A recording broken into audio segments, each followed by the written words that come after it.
રાજકોટના university police સ્ટેશનમાં દુષ્કર્મ અંગેનો ગુનો દાખલ થયેલો છે.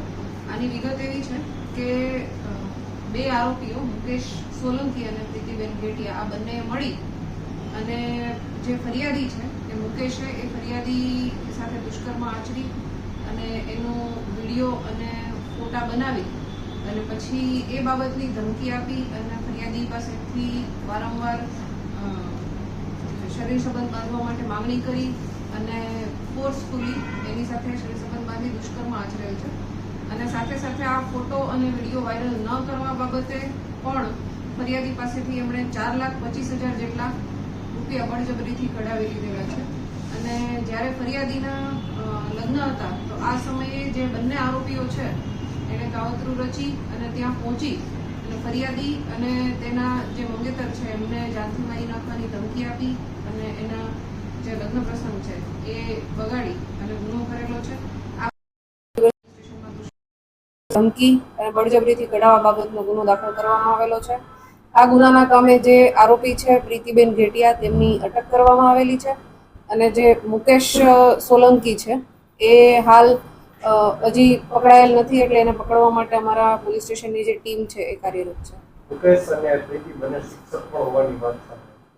જે બંને આરોપીઓ છે એ બંને શિક્ષક તરીકે ફરજ બજાવે છે અને બંને એકબીજાના મિત્રો છે. મુકેશ પોતે પરિણીત પણ છે એને જે મુખ્ય આરોપી છે મુકેશ એ પરિણીત છે અને એણે આ યુવતી સાથે ગુનાહિત દુષ્કર્મ આચરી અને બાદ એને જાણ કરેલી હતી કે પોતે પરિણીત છે. એમાં પ્રીતિનો શું રોલ હતો? પ્રીતિએ જ્યારે આ મુકેશે જે દુષ્કર્મ આચરેલું છે એ પ્રીતિના ફ્લેટ પર જ આચરેલું છે. એટલે જ્યારે મુકેશ આ જે ફરિયાદી છે એને બોલાવે ત્યારે પ્રીતિ એ જગ્યાએથી જતી રહેતી હતી અને સાથે જ્યારે આને ધમકી આપી એના લગ્ન પ્રસંગે જઈ ફરિયાદીને અને એના મંગેતરને ત્યારે પણ પ્રીતિ જે છે એ સાથે ગયેલી હતી. અન્ય કોઈ આની સાથે સંબંધ અન્ય કોઈ દીકરી સાથે આ રીતનો બનાવ બન્યો?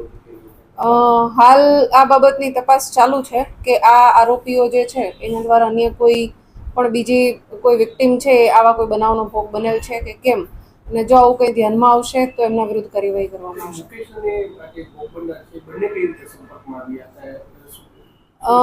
જે ફરિયાદી છે એ અને મુકેશ છે એ આ જે પ્રીતિ અન્ય આરોપી છે આરોપી નંબર 2 પ્રીતિ છે એ ફરિયાદીની કોઈ કારણથી એની ઓળખાણમાં હોય અને ફ્રેન્ડ હોય એના થ્રુ જ આ મુકેશ અને પ્રીતિ છે મુકેશ અને ફરિયાદી છે એ બંને સંપર્કમાં આવેલા હતા.